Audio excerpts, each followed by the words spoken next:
తెలంగాణకు వాతావరణ శాఖ రెడ్ అలర్ట్ జారీ చేసింది. ఉష్ణోగ్రతలు 40 డిగ్రీలకు చేరుకునే అవకాశం ఉండడంతో రెడ్ అలర్ట్ను జారీ చేసింది.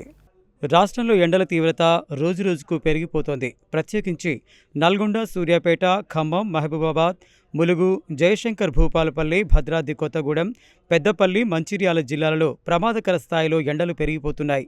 ఈ జిల్లాలలో ఎండవేడిమి నిప్పుల కుంపటిని తలపిస్తుండడంతో ఉదయం 11 గంటల నుండి సాయంత్రం 4 గంటల వరకు అత్యవసరమైతే తప్ప ప్రజలు ఇళ్ల నుండి బయటకు రావద్దని వాతావరణ శాఖ హెచ్చరించింది. బుధవారం నుండి ఎండల తీవ్రత మరింతగా పెరిగే అవకాశం ఉన్నందున ప్రజలు అప్రమత్తంగా ఉండాలని, ప్రత్యేకించి వృద్ధులు, చిన్నపిల్లలు అత్యంత జాగ్రత్తగా ఉండాలని సూచించింది.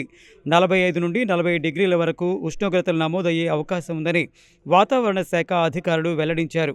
నల్గొండ జిల్లా కట్టంగూరులో అత్యధికంగా 45.8 డిగ్రీల గరిష్ట ఉష్ణోగ్రత నమోదు కావడం, సూర్యాపేట జిల్లా మఠంపల్లిలో 44.8 డిగ్రీలు, యాదాద్రి భువనగిరి జిల్లా అడ్డగూడూరులో 44.5 డిగ్రీల గరిష్ట ఉష్ణోగ్రతలు నమోదు కావడం ఉమ్మడి నల్గొండ జిల్లాలో పెరుగుతున్న ఎండల తీవ్రతను సూచిస్తుంది. ఎండల తీవ్రతకు వడగాల్పులు తోడు కావడంతో ప్రజలు తీవ్రంగా ఇబ్బందులు పడుతున్నారు. బుధవారం నల్గొండ జిల్లాలో సగటున గరిష్ట ఉష్ణోగ్రత 41.5 డిగ్రీలు నమోదు కాగా కనిష్ట ఉష్ణోగ్రత 25.4 డిగ్రీలుగా నమోదైంది.